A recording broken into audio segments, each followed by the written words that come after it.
Hello, my name is Amanda Hooley, Director and Producer of the Geometric Kinesthetic Podcast. Welcome to the Geometric Kinesthetic Podcast.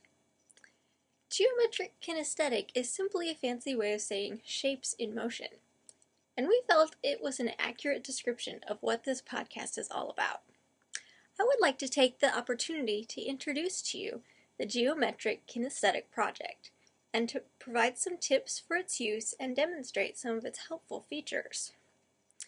Geometric Kinesthetic has been designed and developed by Ricky Smith with his educational team as a resource for both ASL students and teachers, with the goals of providing ASL students a means of practice with immediate feedback, to increase a student's awareness of ASL's use of spatial referencing, to demonstrate the use of sign, space, and location, as well as provide assessment tools for evaluating student work and assigning grades. The Geometric Kinesthetic video podcast and soon-to-be-released DVD will provide a model of ASL instruction that will benefit both students and teachers.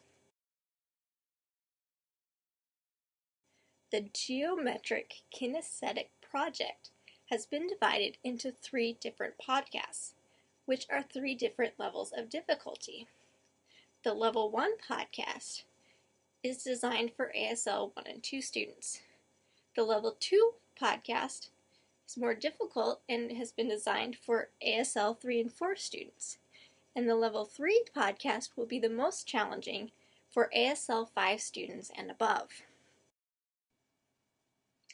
All podcasts are composed of 3 basic elements. First, the video clip of Ricky Smith signing the shape or groups of shapes. In the Level 1 and 2 podcast, this clip will be shown twice.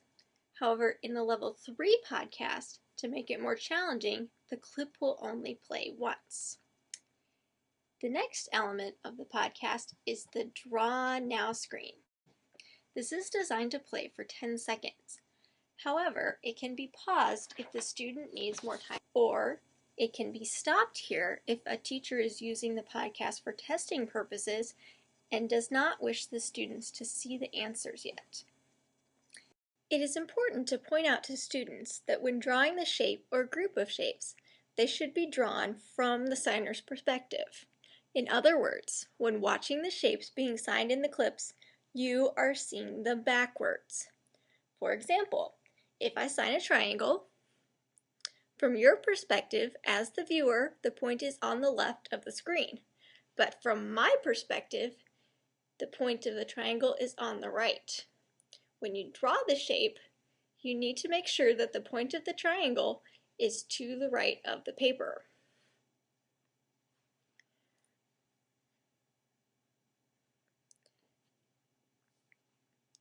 This skill of seeing something from the signer's perspective is an important foundational skill in ASL.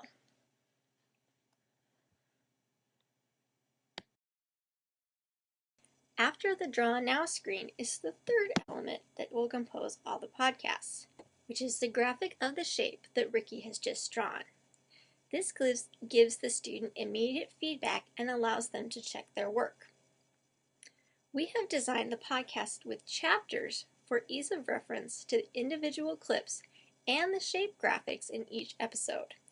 To access the chapters in iTunes, simply click the icon which looks like a list next to the full screen arrows. This will reveal the pop-up menu of all of the chapters, so you can easily choose either an individual video clip or the graphic of the shape.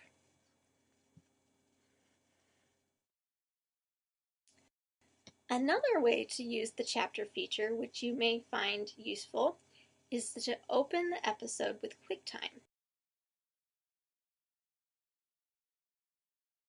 First, you need to know the location of the episode file. If you do not know where the episode file is stored on your computer, you can find out by going to the episode in iTunes, right-clicking, selecting Get Info, or pressing Control-I or Command-I on the Mac. And in the summary screen, it will tell you where it is on your computer at the bottom of the summary in the info window. Then you hit OK. I know mine is on my desktop.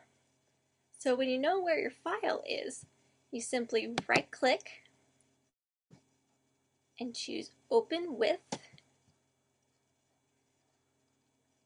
QuickTime, and it will open it in QuickTime.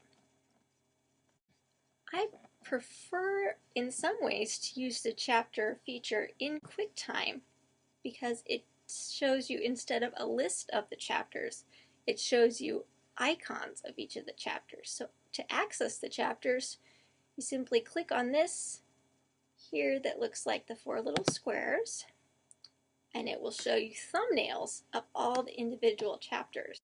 So not only can you easily see where the clip is, but you can also see all of the graphics of the shapes for the episode. This feature may be especially useful to teachers who wish to use the podcast for testing purposes. They can easily access and select individual shapes instead of using the podcast sequentially. In addition to the video podcast, each episode of the Geometric Kinesthetic podcast will be accompanied by a PDF answer key that can be viewed on screen on your computer or printed for easy reference. We hope that you enjoy the Geometric Kinesthetic podcast and that ASL teachers and students will find it a useful and helpful resource for developing their ASL skills in the future. Enjoy!